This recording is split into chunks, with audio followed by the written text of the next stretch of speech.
A Manual of Self-Awareness. Luangpor Teean Jita Subho. Foreword.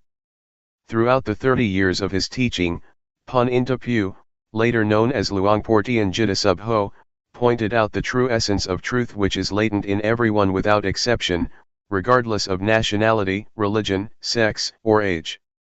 If the practice is performed correctly, one can see, know, and understand the truth, as the Buddha did. The method is to cultivate self-awareness, that, being aware of bodily movements, being aware of the movement of the mind. If one practices correctly and continuously, jnana panya, insight, will arise until the suffering comes to an end. We agreed to edit the teaching from various occasions and consolidate them into one source, so that they can be used as the manual for anyone who is interested. The contents of this book are the essence of Luangpor Teean doctrines, practical techniques as well as how to solve problems and obstacles that may occur. The fruits of practicing are included as a guideline in the appendix. We wish to thank to everyone who has helped in making this book possible. Luangpor Teean Jita Subho Foundation. Brief biography of Luangpor Teean Jita Subho. Luangpor Teean Jita Subho, 1911 to 1988, or Pun Intapu, was born on September 5, 1911, at Bohom, Luangpur Chiangkan in the province of Laos. He was the son of Jean and Soam Intapu. His father died when he was young. Since there was no school in the small village of Bohom, he did not have formal education in his childhood. The boy, like the rest of them in the village, had to help his mother in running their farm. At the age of 11, again, he studied and practiced meditation with his uncle for 6 months. After returning to lay life, he was married at 22 and had 3 sons. In his village, he was always a leader in Buddhist activities and was highly respected, and chosen to be the head of the village on 3 different occasions. Despite of heavy responsibilities, he continued his meditation practice regularly. Later he moved to Chiangkan, a larger community, where his sons could attend school. Being a merchant, he sailed his steamboat along the Mekong River between Chiangkan, Nong Khai Vientiane, or even as far as Luang Prabang. He had opportunities to meet several meditation masters, and his enthusiasm in pursuing Dhamma, the truth, continued to strengthen. Furthermore, he began to realize that many years of being good, making merit, and practicing various methods of meditation had not liberated him from his anger. Finally, he determined to start searching for the way out. In 1957, when he was nearly 46, he left his home with firm determination not to return unless he found the truth. He went to Wat Rung Siamuk Daram, Thumbone Punpro, Luangpur Tabor in Nong Khai province, Luangpur Si Chiang Mai at present, and practiced a simple form of bodily movements, except that he did not follow the recitation of the words thingning, moving, stopping, like others did. What he did was only being aware of the movements of the body and mind. Within a couple of days, on the early morning of the 11th day of the waxing moon, the 8th month of 1957, his mind reached the end of suffering completely without traditional rituals or teachers. Later he returned home. He taught his wife and relatives what he had found for 2 years and 8 months, as a lay teacher. He then decided to re-enter monkhood in order to be in a better position to teach the people. The ordination was made on February 3, 1960. His teachings were spreading across the country as well as outside. He devoted his life to the teaching of Dhamma despite his poor health. He was diagnosed to have stomach cancer, malignant lymphoma, in 1982. In spite of his illness, he continued his work actively and incisively until the end of his life. On September 13, 1988 at 6:15 p.m., he passed away calmly at the age of 77, in a hut on Ga Buddhadhamma, Tup Minh Quan, Thumbon Gudpong in Lae Province. Introduction. Or to any nationality, whether Thai, Chinese, French, English, American, Japanese or Taiwanese. Anyone who realizes it, possesses it. One who realizes it, possesses it. One who does not realize it, does not possess it. It exists in everybody regardless of his religion. Having realized it, you cannot prohibit others from cultivating it. Having realized it, you cannot destroy it, because it is indestructible. Nothing can destroy it. It is impossible to stop others from realizing it, because one who cultivates it will realize himself. One having realized, it is impossible to destroy because is so all the time. To man himself is religion. Dhamma is in man. Man is Dhamma. The ancients said, heaven or hell is in the mind, so is nirvana, the extinction of all defilements and suffering. Where is the mind? Have you ever seen the mind? If you have never seen it, you should practice until you know what the mind is. Hell is mental suffering or unhappiness. When it fades away, we are in heaven. Whenever anger recurs, we then revert to hell. 3. The Buddha nature is the mind that is clean, clear, calm, pure, bright and quick. This kind of mind exists in everybody without exception. Water and mud are not the same thing. It is the mud that makes the water look turbid, but the water itself is clear. Our mind is the same. If we realize this, we will gradually follow the path. The Buddha nature is the mind that is clean, clear, calm, and pure. When the mind is pure, the mud cannot pollute the water anymore. When the mind is bright, the mud will transform into sediment and break through the bottom. When the mind is quick, it is light and can see everything. The mundane Dhamma, worldly truth, and the transcendent Dhamma, ultimate truth, are in coexistence. If we really realize the latter, then we can distinguish them from each other. If we do not realize it, we cannot make a distinction. 4. The Dhamma that made Siddhartha become an arahant or the Buddha, existed prior to him. It is the neutral mind that exists at the moment, neither being happy nor sad. While you are listening to me now, how is your mind? It is neutral. Are you conscious of this state of mind? If you are conscious of this neutral mind, this is what we call calmness. You can work, talk or think anything. This kind of mind requires no effort. It can be easily taught, but one who does not understand it tends to make something easy unnecessarily difficult, or something simple to be complicated.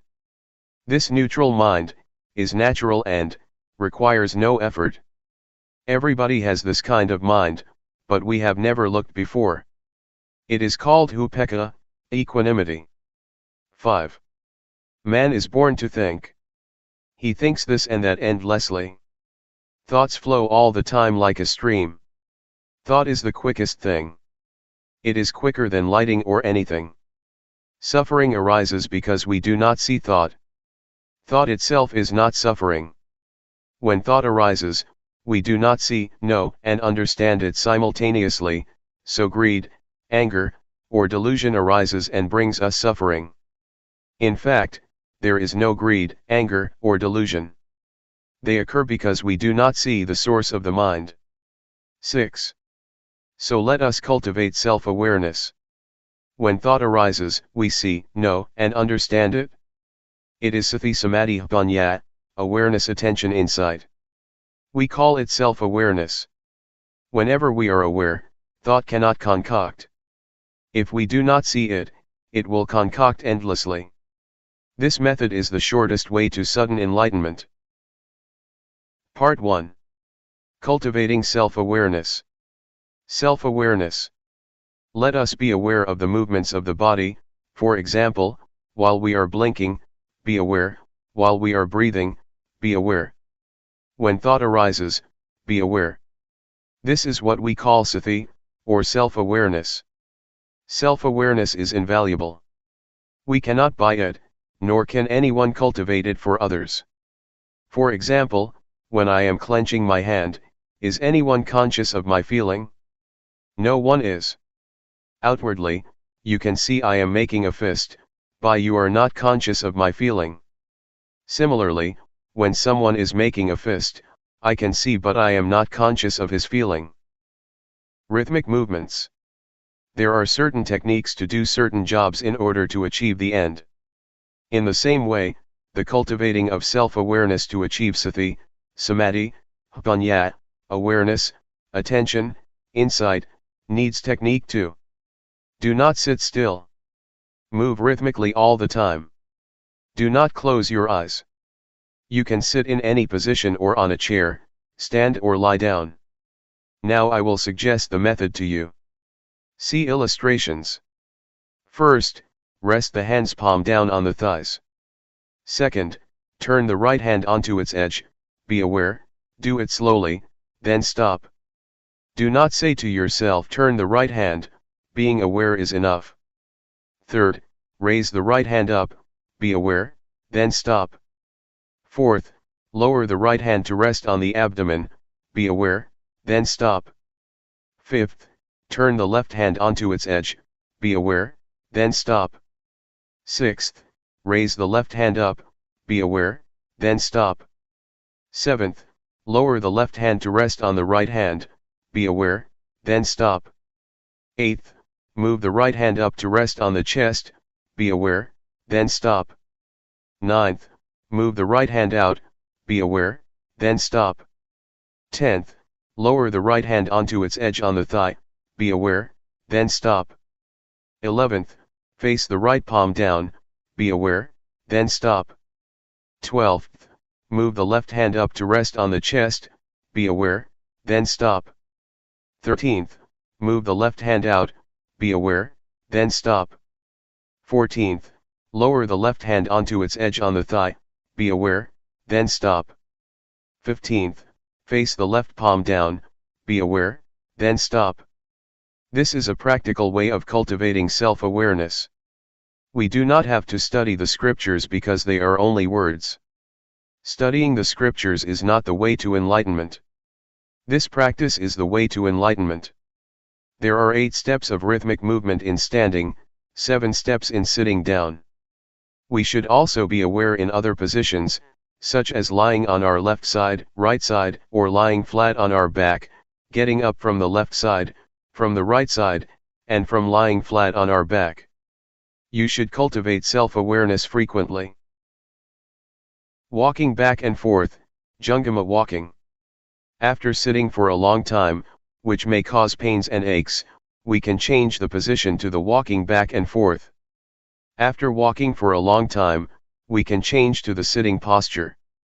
This is called changing the positions, sitting, lying, standing, walking. You should allot them properly. Do not move the arms while walking. We should fold the arms across the chest, or clasp the hands behind the back. While you are walking back and forth, be aware of the feeling or the feet.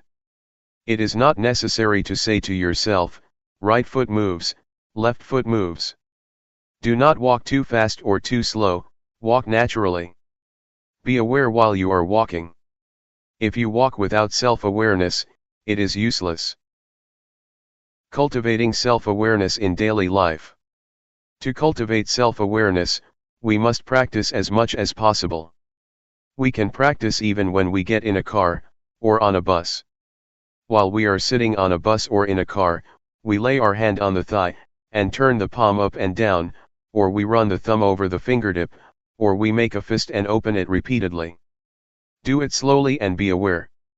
Wherever or whenever you practice, take it easy like playing. Only move one hand at a time, do not move both hands at the same time. If you move the right hand, do not move the left hand. If you move the left hand, do not move the right hand.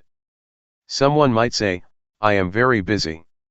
I do not have time to practice, or I cannot do it, I am not pure enough. These are excuses. If we intend to do something, we can find time to do it.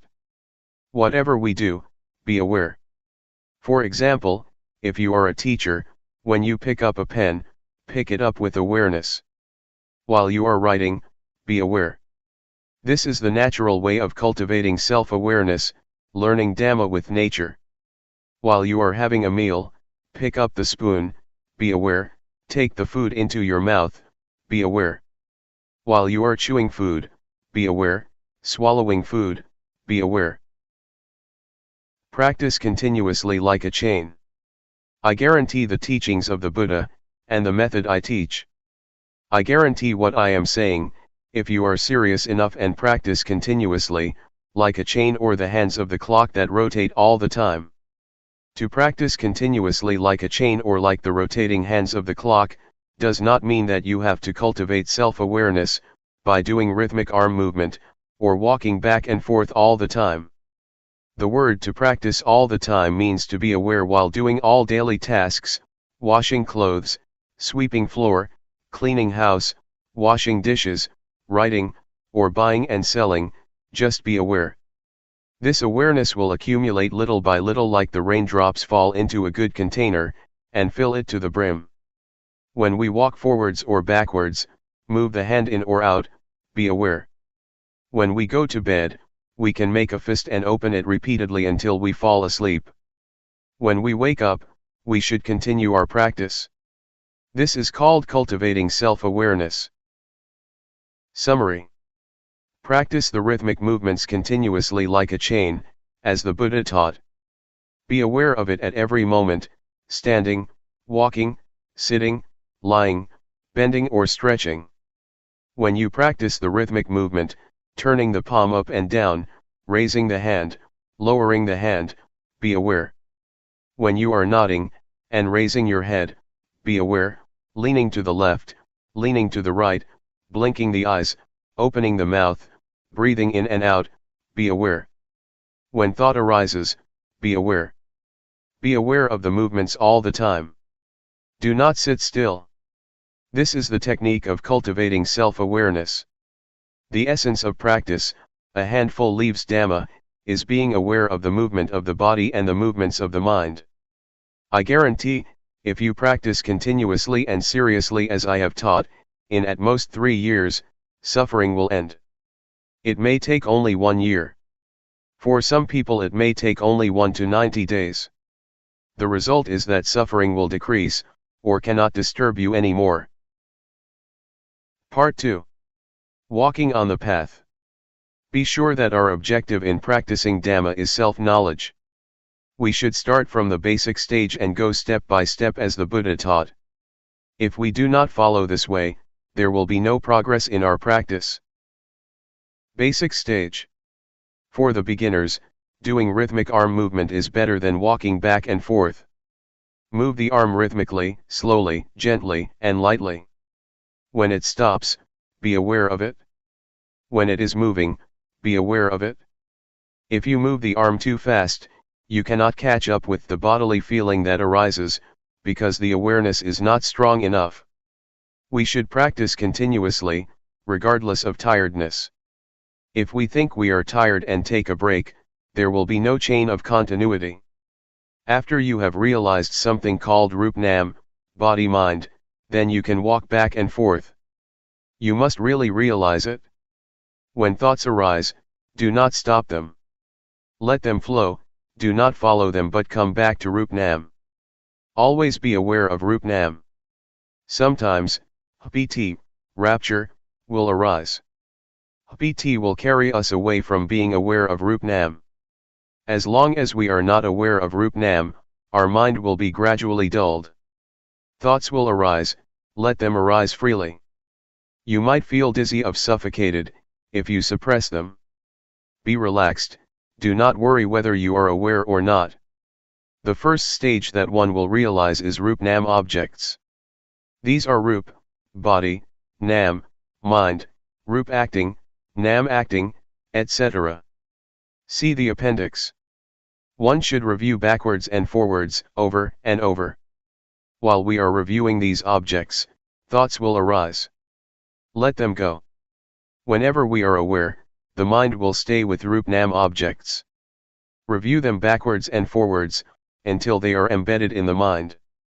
When thoughts arise, sometimes we are carried away by them, which might make walking or doing rhythmic movement faster or quicker. We should be aware and slow down. It does not matter how long it takes. Seeing thought mind stage. After one has realizes Rup-Nam objects completely, one should keep on observing thoughts. Speed up the rhythmic arm movement or walk faster. Do not suppress thoughts. Practice with ease. Observe thoughts with ease. Whenever thought arises, whether gladness or sorrows, be aware of the bodily movements, then thought will stop immediately. Generally, when thought arises, the mind will be dragged along, like a kitten trying to catch a big rat. The rat, thought, is bigger and stronger than the kitten, awareness. When the rat shows up, the kitten, by nature, will catch the rat. The rat is frightened and runs away with the kitten holding on. After a while the kitten becomes tired and let the rat go. Similarly, thoughts will arise endlessly and stop by themselves. As we cultivate self-awareness more and more, it is like we keep feeding a kitten until it becomes a big, strong cat. When thought arises, the mind will not be dragged along, and thought will stop immediately. If thought arises powerfully, we have to clench our fist tightly, or do whatever actions that suit us. If it is strong enough, then thought will stop by itself. Keep on practicing. Whenever thought arises, you will be aware of it immediately. As I have often told you, if there are two men and one chair, the man who is stronger and quicker will occupy the chair. When we cultivate self-awareness more and more, this self-awareness will replace the unawareness, so the unawareness will gradually decrease. Let thoughts arise. The more thoughts arise, the more we are aware. When self-awareness increases more and more, it will catch up with thoughts. Suppose that 100 thoughts arise, we are aware of only 10 but we are not aware of the other 90. Next, thoughts are 100, we are aware of only 20 but not the other 80. We continue our practice until we are aware of 80 but not the other 20. Now, we are aware of 90 thoughts, then 95. When we are aware of 95 out of 100, we should practice earnestly. Do not be discouraged or slack or sleep during the daytime. When thought arises, we are aware of it immediately again and again. Our mind will change at this point. The path starts from here. It is the beginning of nirvana. Formerly, the mind was in the dark and did not know the path. When it can overtake thoughts, then the mind will be illuminated. This light is not the external light, that can be viewed by the naked eye. The mind itself is free and illuminated. It is called wisdom eye, the arising of Jnana of Vipassana, insight. We should continue practicing rhythmic arm movement or walking back and forth. We can practice at any speed we like. Keep on practicing. Let Jnana, insight, itself penetrate the objects of insight. There is no need to learn from any teacher or scripture. When Jnana penetrates the objects of insight, the mind will be free step by step. There are 5 steps. The first jhana, the stage of seeing, knowing, and touching the objects of insight with the mind, the second jhana, the third jhana, the fourth jhana, and the fifth jhana, respectively. When we know, see, and understand these objects of insight, thought will arise quicker. When we reach the last step, jnana will arise by itself. Once I attained this state, I understood the saying that the Lord Buddha has his hair cut only once. Whenever you have attained this, you could understand it, you cannot know it beforehand. If you know it beforehand, that is knowledge of Jnana. It is not being. When I see, know, and understand this, I realized, oh, the Lord Buddha has his hair cut only once. That does not mean the real hair. It means this was cut off. As we fasten a rope tightly between 2 poles, when we cut it in the middle, each part will return to its pole and cannot be rejoined. We will know and see the change. It is absolutely light, as if it is weightless. It is the end. When it ends, jnana will arise, and one will realize the end of suffering. Recommendations. There are two kinds of thought. The thought that comes in a flash, then goes away. This kind of thought brings anger, greed, or delusion. The second kind is the thought that we deliberately think. This one does not bring anger, greed, or delusion, because we intend to think with mindful knowledge. In this method, do not try to suppress thoughts. Let thoughts arise naturally. The more thoughts arise, the more we are aware. Some people feel annoyed with the distractions and worried that there is no samadhi, meditation. This is a misunderstanding. Distraction is a good thing because the more thoughts arise, the more we are aware. Keep on cultivating self-awareness earnestly, but do not concentrate. When thoughts arise, do not suppress them, but detach from them by being aware of the bodily movements. Self-awareness will replace the unawareness. Observing thought is the most important thing, which most people ignore. When thought arises, we begin to criticize or make comment on it. This means that we get into thought. It is not letting go of thought. It is knowing thought, not seeing thought.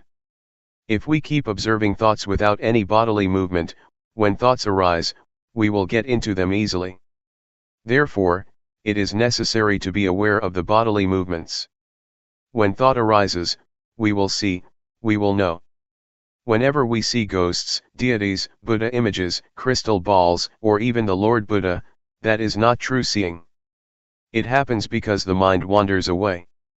We do not see the thought, so the mind concocts by itself.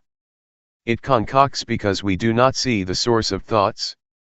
When thought arises without our seeing, it will conjure up ghosts, colors, lights, deities, hell, or heaven. Whatever it is, we will see it as such. It is an illusion. It is the mind's trick. The seeing is true. What is seen is not true, so it cannot free the mind. Only if we see realities, the mind will be free from suffering. This is the shortest path. When thought arises, be aware of it immediately.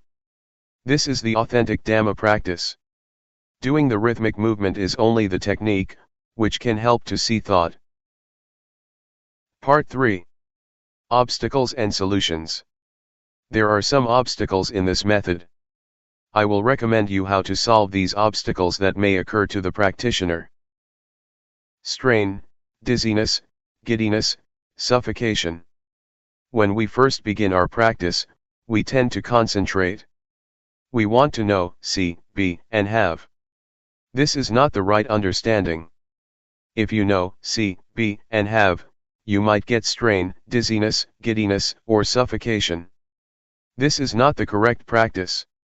When thoughts arise so much, we do not like it and try to suppress them.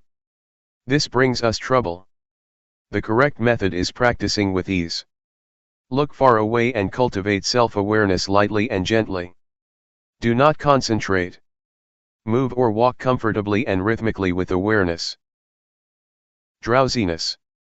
If you feel sleepy while practicing, you should change to another kind of work, for example, weeding, washing your face, taking a bath, washing clothes.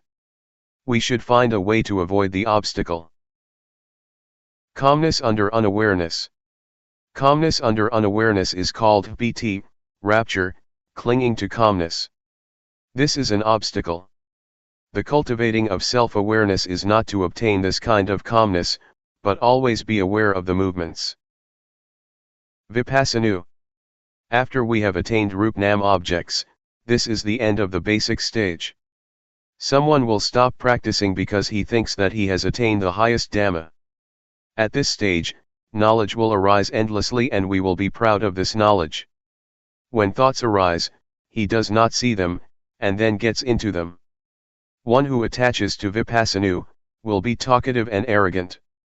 The knowledge of Vipassana will soon be forgotten and makes man too proud of himself. This is called Vipassana. The solution is, doing rhythmic movement with ease, do not concentrate or desire for the result. Do the movements lightly and gently. When thought arises, be aware of the bodily movements. Jnana. When one realizes paramatha objects, see appendix, pt, rapture, will arise. One is delighted of this knowledge. In general, pt is good, but according to this method, pt is the obstacle of attaining the end of suffering. When pt arises, one will attach to it. We should do the bodily movements vigorously, and as much as we can, to turn the mind away from pt, and back to the movements. Do it slowly and rhythmically. When self-awareness increases more and more, pt will gradually fade away and the mind will return to the ordinary state. Suffocation, giddiness, or strain may arise. We should practice with ease, look far away and move gently. We should not stop practicing because of these obstacles, but continue our practice earnestly. Do not sleep in daytime but rest at night. Vipassana. According to the texts, Vipassana means seeing false as true, hell as heaven, evil as good. Vipassana is the state of mind, when one discovers something excellent, and thinks that he can keep it. So he leaves self-awareness behind to get that thing. It is like it was stolen by a thief. When he starts looking for it, it is no longer there. It is hidden. One should not leave self-awareness, even at the end of suffering or whatsoever. I realized the end of suffering after I attained it. At that moment, I was in the state of Vipassana. I clung to ecstasy because I had never been like this before. I was walking back and forth and I felt like I was floating above the ground about 1 to 2 meters. Actually, I was walking on the ground. I clung to that ecstasy but it did not last for long. Then I was aware of myself, why is it so? I began to review the objects of insight. At this stage, you should review the objects backwards and forwards, but this does not include Rupnam objects. After reviewing the objects, the ecstasy will gradually fade away. The mind will return to the ordinary state. Summary. If there is strain, dizziness, giddiness, or suffocation, we should do the movements gently. Do not concentrate. Do it with ease, look far away, then the uncomfortable feelings will loosen by themselves. The solving method of Jnana is the same. Vipassana and Jnana must be solved by correcting the technique. Do not review the objects of insight. In the case of Vipassana, we must review the objects of insight, paramatha objects. Practice with ease. When the objects are clear, the strain will gradually decrease. Let thoughts arise, do not suppress them. When you practice, you must take care of yourself. Do not expect other people to take care of you. When anything that is not normal arises, you must stop practicing immediately. The abnormal state will gradually decrease by itself. Epilogue. 1. If we have right understanding, Dhamma practice will not be difficult. The truth that the Buddha taught exists in man. What he taught, everyone can do. 2. This method is easy. It is not necessary to study the scriptures, because the truth exists in man. Everyone can be aware of the movements of his own body and mind. Though we are not aware of ourselves, the bodies still move and thoughts arise, but we are not aware of them. The mind will conjure up unreality, if we are not aware of the movements of the body and the mind. This method is nothing other than being aware of the movements of the body and the mind. In other methods, there are many activities, for example, keeping precepts or practicing concentration. This method is not related to anything else. Why not? Because the truth exists within ourselves. 3. When we cultivate self-awareness, we should let every part of the body and the mind work naturally. Do not force them against their nature. This technique can be applied naturally, and does not do anything against the body's functions. Eyes, to see. Ears, to hear. Nose, to smell. The bodily movements must be done in a natural manner according to their functions. The mind generates thoughts, let it functions freely. Do not do anything against the natural functions of the body and the mind, but cultivate the self-awareness to catch up with the movements of the body and the mind. 4. There are two kinds of calmness. The first is the calmness under unawareness, a dull calmness like a brick or stone. It is called calmness without banya or calmness under delusion. The second is calmness with awareness. It may not be called calmness, but should be called enlightenment. This kind of calmness is calmness without anger, greed, delusion, calmness without ignorance, calmness without unawareness. Whatever you call it, it is only words. Calmness with awareness means we do not want anything else. We no longer seek for teachers, or methods, or places. Calmness means cessation. 5. The rhythmic bodily movements and the cultivating of self-awareness cause banya. This banya does not arise from intellect. It arises from the law of nature. We call it jnana banya of Vipassana, wisdom of insight. What is the meaning of banya arising? It means banya arises from the realization of a set of insight formulas. It is not necessary to learn these formulas from the scriptures.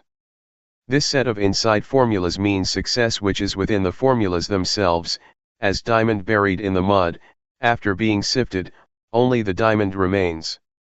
We should practice until these formulas appear naturally and exists permanently.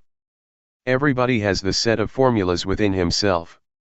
After attaining the end of suffering, jnana will arise. Birth is extinguished, existence is extinguished, the religious life is complete, and there is nothing left to do. The studying of Buddhism ends here. 6.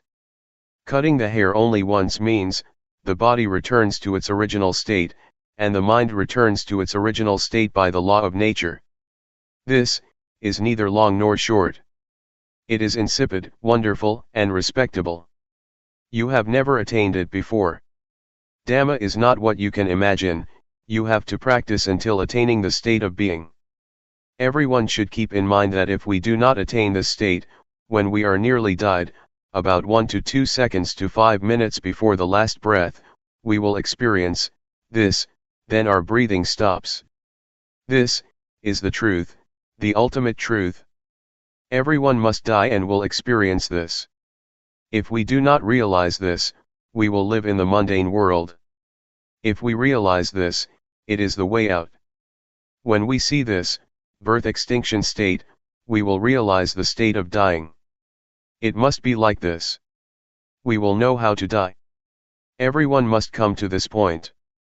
No one can escape because everyone must die. This truth is unchangeable, whether one realizes it or not. It is so. 7. Being aware of the movements of the body and the mind, can lead us to this point, the end of suffering. This is the path to walk by oneself. It is the one and only path. This path is different from others. You will realize Rup-Nam objects within 5 to 10 days, if you practice earnestly. One who practices seriously, within 1 to 3 months, his state of mind will change. It is the beginning of the path. If you are a conscientious man, no longer than 3 years, you will attain the end of suffering. For one who is not serious enough, it is useless even after 10 years. I have challenged many people to practice. More or less, some must have realized. Warning. You should not practice according to your own content, opinion, or thought. In order to make your practice progress, you should be obedient to the instruction of the craftsman, the teacher. You should avoid talking to each other, and refrain from taking all kinds of addictive things, such as cigarettes, tea, coffee, etc., otherwise your mind will be attached to them. You should practice with determination. Do not deceive yourself. Do not sit still. Keep doing rhythmic movements continuously. Do not concentrate. Practice with ease. Open your eyes. Let thoughts arise freely, do not suppress them. For this method, you will see, know, and understand this way, see appendix. If you see other than this, it is not correct. To one that feels. The teaching of Luangpor Teean. Original preface. This book is not concerned with words, but with the practice at yourself. The fruit that is received, you receive it at yourself. This method is therefore the most direct and easiest. It is to watch the mind at the moment it thinks, to know the deception in the actual moment, and to resolve it there. It isn't that knowing the thought we evaluate it, because doing so is delusion, anger and greed as well. When we can cut here, there is Sati Samadhi Panya complete at this moment. Practitioners who tried the practice, both Thai and non-Thai, especially Singaporeans, have given donations towards the printing of this book, which is being published for those who have never tried the practice. The practice described in this book is of such value to be priceless, just as the life of humans has no price and cannot be bought or sold. Luangpor Teean. February 1 BE 2527, 1984. It rains hard on a covered thing. It rains not hard on an open thing. Today we shall talk about how to end dukkha, suffering, according to Buddhism. The Buddha taught that each of us could come to the very important point of the cessation of dukkha. So I shall talk about a simple and direct method of practice according to my own experience. I can assure you that this method can really release you from dukkha. When we talk about a method to end dukkha, the words are one thing and the practice is quite another. The method of practice is a method of developing sati, awareness, in all positions, standing, walking, sitting and lying. This practice has frequently been called satipatthana, the grounds of awareness, but whatever you call it, the point is to be aware of yourself. If you are aware of yourself, then moha, delusion, will disappear. You should develop awareness of yourself by being aware of all your bodily movements, such as turning your hands, raising and lowering your forearms, walking forward and back, turning and nodding your head, blinking your eyes, opening your mouth, inhaling, exhaling, swallowing saliva, and so on. You must be aware of all of these movements, and this awareness is called sati. When you have awareness of yourself, the unawareness, which is called moha, or delusion, will disappear. To be aware of the movements of the body is to develop sati. You should try to develop this awareness in every movement. When you are fully aware of yourself, there arises a certain kind of panya, knowing, in the mind that knows reality as it is. To see yourself as you are, to see Dhamma, actuality, the way things are, the truth of nature, of existence. To see Dhamma isn't to see deities, hell, or heaven, but to see oneself turning the hands, raising and lowering the forearms, walking forwards and back, turning and nodding the head, blinking the eyes, opening the mouth, inhaling, exhaling, swallowing saliva, and so on. This Rup Nam. Rup is body, Nam is mind. Body and mind are dependent upon each other. What we can see is Rup, and the mind that thinks is Nam. When we know Rup Nam, we know reality as it is. When you see with the eyes, you should be aware of it. When you see with the mind, you should also be aware of it. Dhamma is yourself, everyone is Dhamma, whether male or female, Thai, Chinese, or Westerner, each is Dhamma. The practice is with us, and the teaching of the Buddha can really lead us to the extinguishing of dukkha. Individuals are Dhamma, Dhamma is the individual. When we know Dhamma, we will understand that everything is not as we think it is. Everything is samyuti, supposition. This is the panya that arises so that the real teaching of the Buddha can be realized. Whether the Buddha existed or not, Dhamma is there. When you really see this, you will be beyond your superstitions. Once you that Dhamma is yourself, it is you that lead your own life, not anything else. This is the beginning of the end of dukkha. Next we try to develop sati in all our movements in daily life. For example, when we make a fist or open it, we are aware of it. And when we are aware of all our movements, then not knowing, or moha, disappears by itself. When there is awareness of ourself, there is no delusion. It is like pouring water into a glass. As we pour the water in, it displaces the air, and when we have filled the glass with water, all the air has gone. If we then pour the water out, air instantly goes back into the glass. Just so when there is moha, sati and panya cannot enter. But when we practice the developing of sati, doing awareness of ourselves, this awareness displaces moha. When there is sati, moha cannot arise. Actually there is no dosa, moha, lopa, anger, delusion, greed. Why not? As you are listening to me talking, how is your mind? Your listening mind is natural, and free from dosa, moha, lopa. Now we come to know sasana, religion, Buddha sasana, Buddhism, papa, sin, and punya, merit. Papa is stupidity, punya is cleverness or knowingness. When you know, you can relinquish. Sasana is the individual, and Buddha sasana is the sati punya, awareness knowing, that enters and knows the mind. The word Buddha means one that knows. In developing sati in all our movements we develop total awareness in the whole body. When thought arises we see it, know it, and understand it. But in the case of common people, they are part of that thought, so they cannot see the thought. Suppose that we are in a mosquito net, which is inside a room of a house. We must first come out of the room and the house to see that we were also inside them. Thought is the same. We cannot see it if we are part of it. We must come out of it in order to see it clearly. When we see it, thought stops.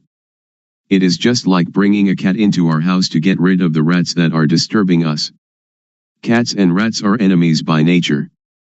At first the cat may be very small and very weak, while the rats are large and full of energy.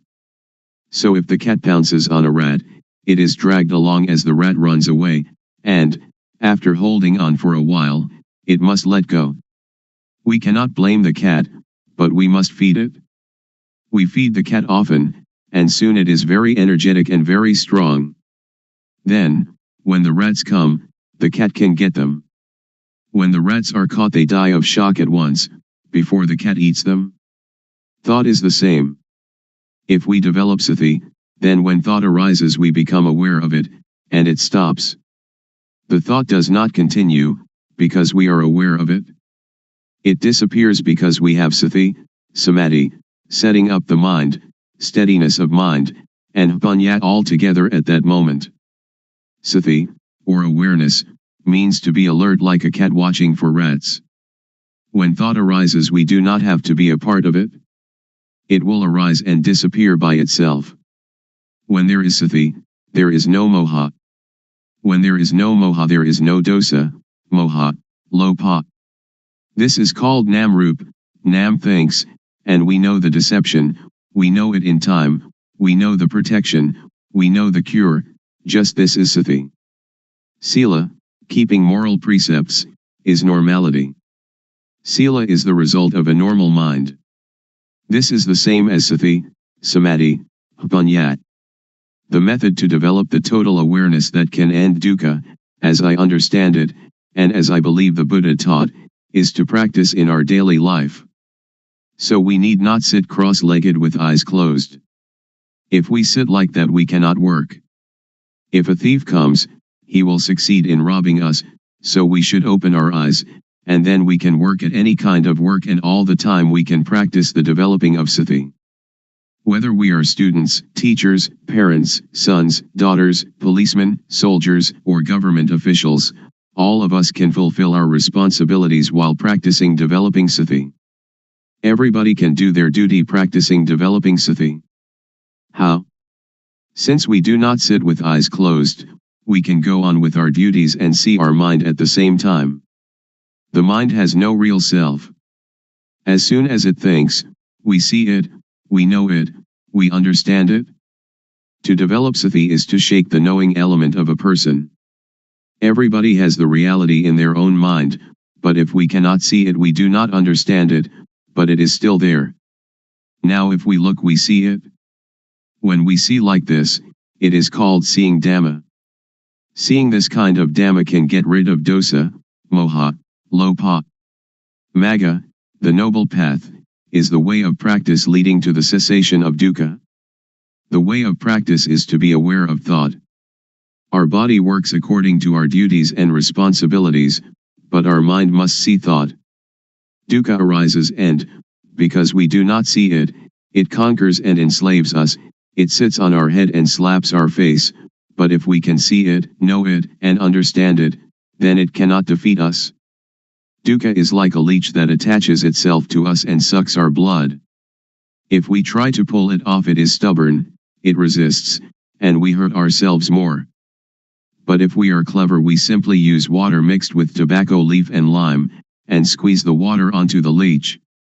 The leech is afraid, and drops off by itself. So we don't have to tear it out, or to force it, in order to get rid of it. This is the same. Those who don't know try to stop dosa, moha, lopa, they try to fight and suppress it, but one that knows just has sati to watch the mind and see thought. It is like turning on an electric lamp. A person who does not know about electricity will try at the bulb instead of the switch, so the lamp does not light. But someone that knows about electricity knows how to use the switch, and the lamp lights up. Dosa, moha, lopa is like an electric lamp, the thought is like the switch. The thought is the cause of this derangement. If we want to eliminate the derangement, we come to the thought. When we have sati watching thought, dosa, moha, lopa cannot arise. Actually, there is no moha, no lopa and no dosa. We touch the switch here in order to have light there. We develop sati here in order to end all dukkha. Dukkha arises from moha. When we have sati there is no moha and so no dukkha.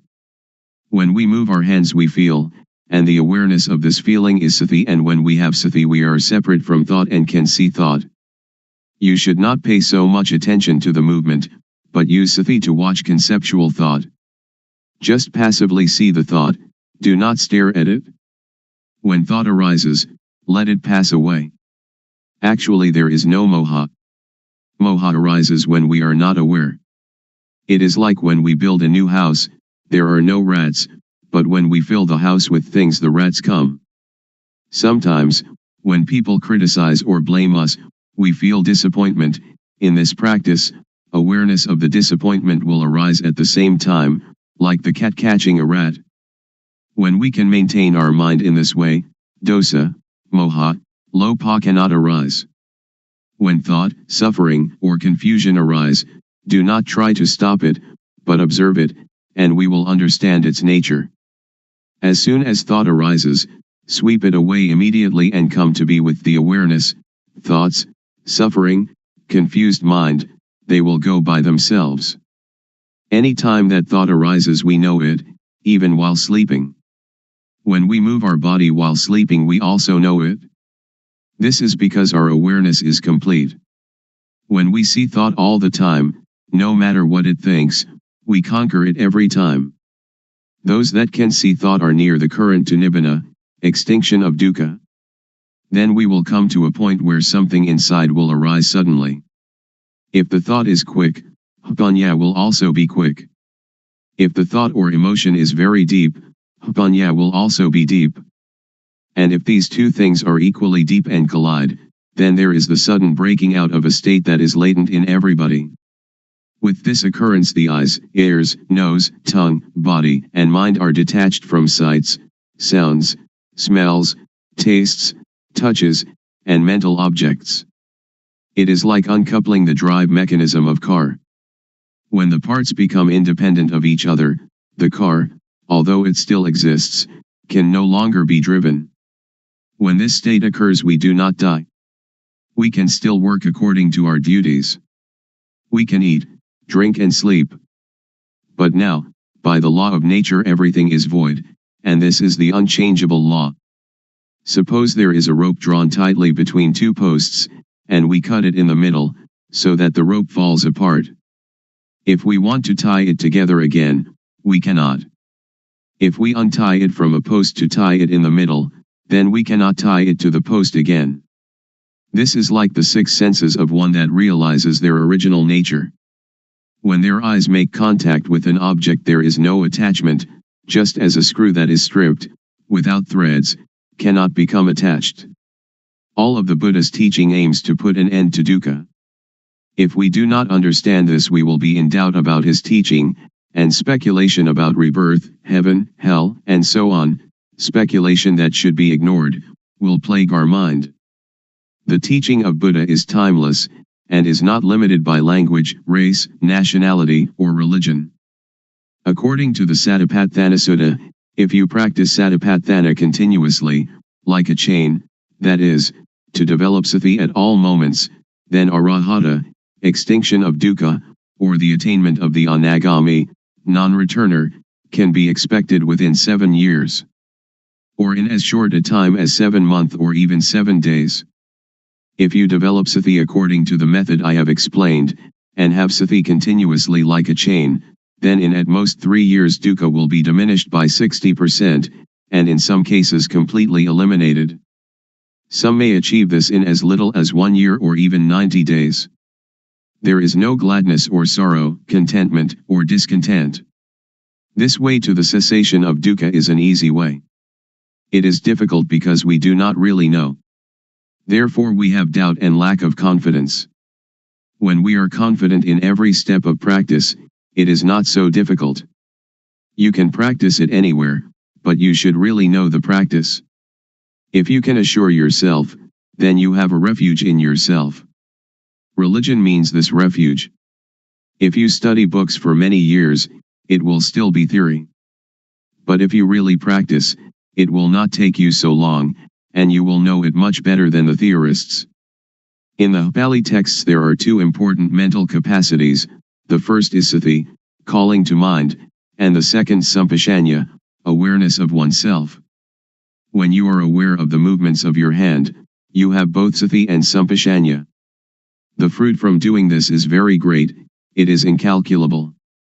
You cannot buy non-suffering, but must practice by yourself, until it arises by itself, because it is already there.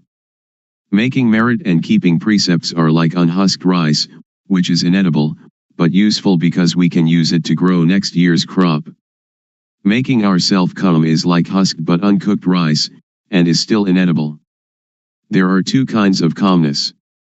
The first is samatha, concentration, one-pointedness, calmness, the second vipassana, seeing the true nature of personal existence, calmness. In doing samatha meditation you must sit still, close your eyes, and watch your inhalations and exhalations. When the breathing becomes very subtle, sometimes you are not conscious of the breath, and you feel very calm, but the dosa, moha, lopa cannot be eliminated, because there is still not knowing, and you are not aware of thought. But vipassana meditation can get rid of dosa, moha, lopa, and this kind of calmness can be experienced anywhere and at any time. So we do not have to sit with eyes and ears closed. Our eyes can see, our ears can listen, but when thought arises we see it. This kind of calmness is latent in everybody. Our mind is originally clean, illuminated and calm. That which is not clean, illuminated and calm is not our mind. It is kilesa, defilement. We try to conquer this kilesa, but in actuality there is no kilesa at all. So how can we conquer it? The only thing that we can do is just to see original mind clearly, to encounter the thought clearly.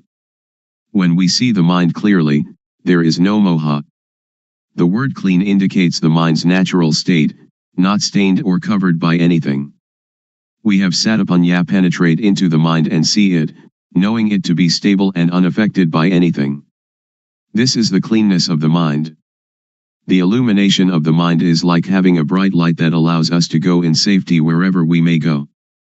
In this radiance we see our life mind all the time, every minute, every second, every instant. This is the illumination of the mind. Calm means cessation, the cessation of dosa, moha, lopa, of all agitation and difficulty, the cessation, too, of seeking any method or system. We need no longer look for a teacher because we really know, for and by and in ourself. When we really know the mind, we know it to be clean, illuminated and calm at all times. When we know the mind, we know how dukkha arises and how dukkha ceases. We know thought every time it thinks. We are even aware of our heartbeat. And whatever our movements are, we know them. We know by watching naturally, without strain or tension.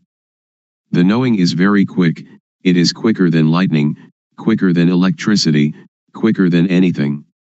The knowing is the same as Hpanya, the same as Satipanya, Sati and Samadhi and Hpanya, they are all the same. The Hpanya really knows everything. Even when the slightest sound occurs, we know it. The wind touches our skin, we know it. Thought arising in any manner, we know it. When the thought is deep, the Hpanya is also quick. However quickly thought arises, the Hpanya knows the thought. This is called Hpatijjasamuppada, dependent co-arising. When there is no avidya, not knowing, the structure that gives rise to dukkha is broken, because the knowing is there.